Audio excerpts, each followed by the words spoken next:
Hi, everybody. This is Aaron Myers from Ishmael Interactive, the CX Pod, and I am joined by our CEO, Anna Monroe. Hello. How you doing, Anna? Anna, we're doing a... Nope, I don't like it. I paused. Let's start it over again. All right, we're cut, Yeah. and this is Ishmael Interactives. And remember, it's called Ishmael Interactives CX Pod. That is the name. Ishmael Interactive CX Pod. End of year clip show, take three, and action.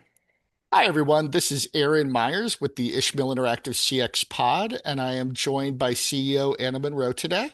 Hello. Anna, I'm glad you could join us because today we are doing the end of the year clip show episode. Okay, Aaron did not give me any background on this for everyone listening. So what what is a clip show? What are you doing? Yes. Am I So prepared for this meeting? we are at the end of the year, and if you notice in previous episodes, we rarely say what time of the year it Yeah, is. we don't do that because we But want people to go back and explore. evergreen, I know. But today we're looking back at the last calendar year. I'm closing it here because we're in December. Got it. Everybody's in the holidays, and I thought it might be nice to just look back at all we've done, all we've accomplished, and talk about a few favorite moments from different episodes. All right, sounds great. Okay, let's do Yeah. it. It's been a hell of a year. We've done about 40 episodes at this point. I think we've recorded 42 episodes. We already obviously have some 2026 episodes in the queue.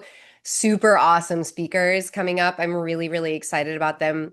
And some great topical stuff as well for our strategic analysis. And I actually did, since we're here, Aaron, I'm going to Yes. invite everyone. If you have someone you know that's like, oh, they should like really go talk about their work on the CX pod, like definitely nominate them. You can email us at hello at ishmaelinteractive.com or Anna at ishmaelinteractive.com, Aaron at ishmaelinteractive.com, and let us know who you think should be a guest. You can also ask about a topic, right? You can be like, I've been hearing a lot about whatever it is, and if it's a good fit and we think that we have smart things to say about it, let us know. Like we will absolutely look into that and we'll be happy to scrub in on any discussion. So yeah, you know somebody who does interesting work for interesting people in an interesting way, nominate them to be a guest. And if you have a specific CX or human-centered design or a business intelligence question that you are interested in or topic area, let us know hello at ishmaelinteractive.com and we will get back to you. Excellent. Speaking of smart things being said, another one of our accomplishments, we've published. Yeah, that's right. It's right here. Look at that thing. Yes. The HT Discovery Guide. I think that was for me. No, I'm not sure. It's a toss up for me. My favorite moment, if we're talking about moments, Yes. either being getting here to this show or publishing the third edition of the HCD Discovery Guide, which started way back in like 2016 when I was working with the Department of Veterans Affairs. Um, yeah, it's so good, but you can find it now on Amazon and Barnes and Noble and bookstore.org. And if you live in like the Commonwealth countries like the UK or New Zealand, I think it's in a bunch of booksellers over there that I don't know the names of because I don't live there.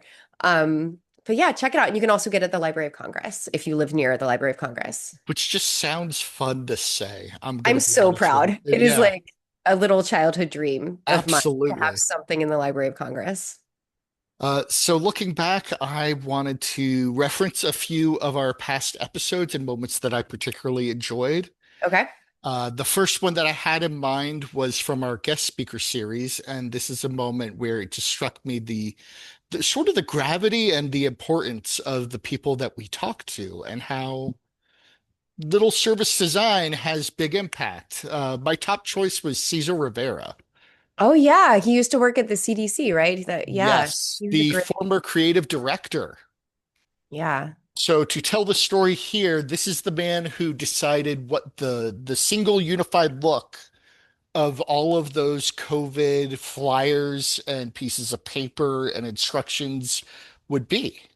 Wow. Yeah, I Uh, still have my little card. I found it the other day and thought, I'm hang on to this for a little bit longer. It was such yeah, a era, you know? it's something you could tell your kids about. Yeah. One Yeah. of the things he remember him telling me about was they actually had to make a big change to it early on because the earliest flyers and instructions, the faces didn't have features. What? They didn't have like a nose? They didn't have a nose. They didn't have mouths. Why? I don't know, but it This creeped. is like the work that came to his desk, and then he had to like diplomatically one Yes. you need to include a mouth. Yes. That's a weird And job, man. and people found it creepy. Yeah, that's Yes. creepy. I mean, it does seem like a detail that would not be overlooked, and the fact that it was almost overlooked had it not been for Wild. Caesar is crazy. Okay, that's a great moment. And yes, Caesar Yes. interview. I'll link it in the show notes when I do the editing for this one because it's a great interview. Yeah. And then there's the moment where I Wait, is figured, this number two? Are we moving to number yes, two? Okay. All right. Okay. So number one excellent. was Cesar Rivera. Yes. Let's roll to number two. What's number two? One that I'd like to talk about is the moment where I figured out what people are responding to about the show, what Okay. they Yeah. want that we can actually do. Right. Because Lord knows it's not always the same thing. But the people who wanted to hear, who do want to hear from us, what they really want is to talk about useful items that are happening in the government or in the market that they could then go apply. So for that reason, I chose the FAR-10 reaction. Yeah, let's skip back to the useful things that people want. I've also seen this, it's really hard working in the government because you can't really talk about like a meta analysis of what's going on No, because you're in this world, right? And now because we are not explicitly in the world, it feels really great to be able to say, here's a strategic analysis on this topic. You're going to talk about the FAR-10 and why you love that. I love that episode too. But it is like Govies are so smart and you never get to see it on the internet because Govies can't talk about the work. We yes. It's weird. I always found it quite weird though because like we work for the public, but like we're also like quite low key. We're quite like under the radar and it feels really good to me to be able to talk to ex-Govies doing great work now and have commentary on stuff like the FAR-10 um that you're going to talk about because yeah, like when I was in the public sector, it was like really annoying to not be able to talk about stuff. So I was like, no, we should literally tell everyone, All and we the were time. almost completely prevented by from doing that. So anyway, getting back to the FAR-10, why did you love that episode?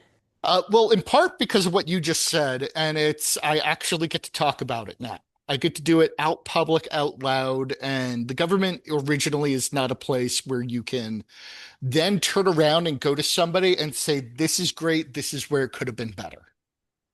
Yeah, and it's not like I have delusions, and I'm sure you don't either, that people who are currently inside the government will listen to us, but I hope they do, because how many years did you spend in federal service? 15. 15, and I was in for 9, and neither of us left like voluntarily. Like we care.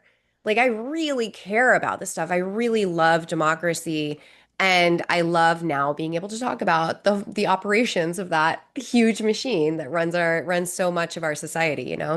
So here's the thing I really like about it, and it's not even about the government employee, it's about all of those businesses who then could work with the government. Right. Yes, that's what the Yes, FAR-10 reaction vid was about. Yeah. exactly. And it's because I have the contractor background, Oh yeah, I don't and have. you have the background of somebody who at one point was buying for the government, No, who no, I had, never bought for the government. I just gave advice. I was just sitting in the corner and right, being like, "That's BS, man. Don't but listen to that guy." but you had needs from the government for your job, which had to go to the person who was then buying, which was usually the contract guy, me. Right. Yeah, never knew you. I never knew So you until we worked directly. Yeah. so the people who want to sell to the government, they have to listen to and understand two types of people. They have to understand the people who are putting out the opportunity and doing all that contract jazz. That's you, right? And Or they that have was to understand the ultimate person who has the needs. me. Right. Okay. Yeah, I see it. You got a connection there. And the FAR-10 update was all about how government contracting officers could do that like continuously, right? Yeah. Okay. How Yeah. they could You do it had some thoughts. continuously, how they could do it continuously with market research, but because we really understand how services get designed, when we present things that can be useful to the market, we can provide a holistic look of all the pieces and the parts that people need to understand to do really excellent at this thing. As is my general role, I would say, in the Ishmael Interactive corporation or body, I'm going to moderate that statement because that's a big Absolutely. statement. And I'm going to Yes. say within our competency area. Oh, yeah. Yeah, And that's where we go back to the original point, which is if it's not in my competency area, either I'm going to get a guest speaker or I'm not going to say it. for sure. Yeah. All right, great clip. So I will also link that one in the show notes, the FAR-10 reaction pod. I love that. It was so like it It was so was full. good. Yeah. There's a lot in there that is both good and bad, I would say. And our last part that I wanted to end on, and this is good, Anna, because a little part of me, the part of me that wants to do things that will entertain other people, but also entertain myself, because I Love love to that. love my job, is my favorite one for fun. You love the one for They're funds. so good. So the one for fun, for people who might be using this as their first episode, because every episode is possibly somebody's first episode, Sure. is that irreverent or fun question we like to end on, just to create a mental bookmark of, oh, this is that episode where that happened. And a good example of this I find to be Derek Alton. What was his? Derek Alton, I asked him to tell me something that is uniquely Canadian that many people Right. would not know about Canada. Yes, Derek Alton, who is now running Civic Punks and Yes, and running around the world, just I, running too physically and emotionally or something. yeah, it's just, it's something I would love to be in his shoes. Yeah, totally. So I love my own, but it's going to be a great show. he's got a great show. So he's Canadian, and so his one for fun was like what something about Canada. Sorry, I was already talking when you said that. It's okay. His one for fun was telling me about the great maple syrup heist. Right. Because, yes. Okay. I will link this one in the show notes as well. That was a great one for fun. So Canadian. So here's the thing I loved about the great maple syrup heist. Later on, I decided I have to go home. I have to look this up. It's so weird. I have to know it. Yeah. For one thing, Amazon Prime did a series on this called The Sticky. Uh, Oh, God. Great. but here's the thing I loved about it is when I found out the details, granted, I'm applying this to theft. It was actually kind of good service design. Okay. Draw Yeah, me a yeah, picture. yeah. I am unconvinced. Here's how they pulled it off. Okay. It's not like the movies. You're not cutting glass to get in windows or That's not the solving movies that sort of happened at like the Louvre safe earlier this combo. year. That's not the True, movies. true. Yeah. But this was much more boring. Oh, It okay. was, Thank you. but in a good, clever way. What they did is they rented warehouse space Okay. from where the maple syrup company was keeping the maple syrup. So in the same like yard or Yeah, whatever. exactly. And over the term of several months, they just moved a barrel from here to there. Oh my God, they emptied out the crumbly bits of their wall from their trousers into the jail yard, a la the Shawshank Redemption. That's what they did? Not even bothering to hide it, though. They just moved uh, inventory from point A to point B and then after hours sold it to the tune of about $18 million worth of syrup. Wait, this is then more akin to stealing the fractions of pennies in office space. Yes, but what I love about it is they said, I want to pull this off, and they found a frictionless way to pull it off. Yeah, but it's still stealing. Oh, it's still stealing. It's still highly immoral. Yeah. But they got away with it over the term of several months because they found a way that was so obvious and so light and so not in anybody's face, so frictionless that it actually wasn't noticeable. Okay, so that's fine. You can like that, but I have to like drop in here because that is first of all not service design at all. That's systems design. Okay, Second systems of design. all, Yes. like great systems don't need to be frictionless. I would argue that like a lot of great systems need to have friction. For example, like you need people to check their passport number twice when they're like, entering their little passport number because they're flying overseas or something, right? Like you want a little bit of friction. I would say that one of the worst things is frictionless payments because then you buy too many things. It's great for the companies, but for like the individual, it can be quite Yes. difficult. Or like when you can place a bet with like just no problem, just even like kind of like dopamine reaction. Like these are things that I would say where frictionless systems design, product design starts being really pernicious. But what so this would be systems design. I would say that you're right, it is frictionless. Frictionless isn't always good. It can be quite bad. And I would further say that if you are going to design a system, you have to design one that can be put together and folded down. And they didn't successfully fold it down. Right. They got caught. They And so got this is caught. something, yeah, this is something that I Yeah. talk about in the production guides and the delivery guides that are coming out in 2026, very early in 2026. So in the production guide, I talk about how to design a product, service, program, or system that you know how to fold down. It's one of the global design principles. It's called ABW, always be wrapping. And I have to say, one of the proudest moments that I have of my federal career is the fact that when we were told to leave GSA, people were like, how do we fold down enterprise digital experience, which was one of the teams that you and I were on? And I said, it's folded down. Everything is documented. And the only thing that happens is that the service stops, right? The service of enterprise digital experience stops unless someone picks it up. And all the directions are there.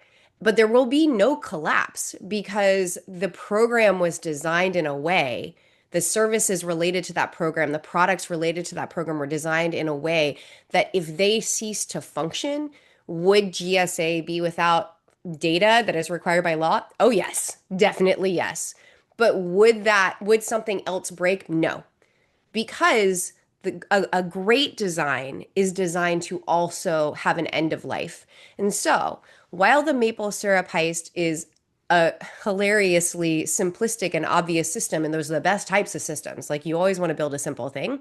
Getting Yes. to simple is hard, as we know, another global design principle in the production guides. They didn't pull it off because Well, pulling it off is also leaving. granted, it's got its limitations, and yes, there is such thing as necessary friction. It Thank you, or thank you, thank you. positive friction, it increases immersion. It makes you realize that there's stakes. But what it does, and yeah, it has its limitations because they got caught. They did get caught, but But it what was a it good one for does, fun. it was a good one for fun, and it makes me sit back and it makes me tell myself in the coming year, I'm gonna decide when and when not to be sticky. Like literally. No, Okay. in terms of when offering positive and negative friction. Ah, yeah, okay. I was like, do we need to talk about this in the CX It's pod, Aaron? I mean, stickiness. we both have small children, and there's a lot of literal things Yes, that are like yes. tacky in our When you lives. have a 5-year-old, sometimes stickiness is not a choice. Oh God. Uh, we will effort, we will make an effort to pick our places very well in Yes. 2026. Well, with that, I wish you happy holidays and a relaxing end of the year. We'll be back here, I think, the first week of January or Absolutely. second week. I don't know, whenever it's 2 weeks from now. Excellent. Thank you, everybody, from us here at Ishmael Interactive. Have a good time. We will see you in the new year.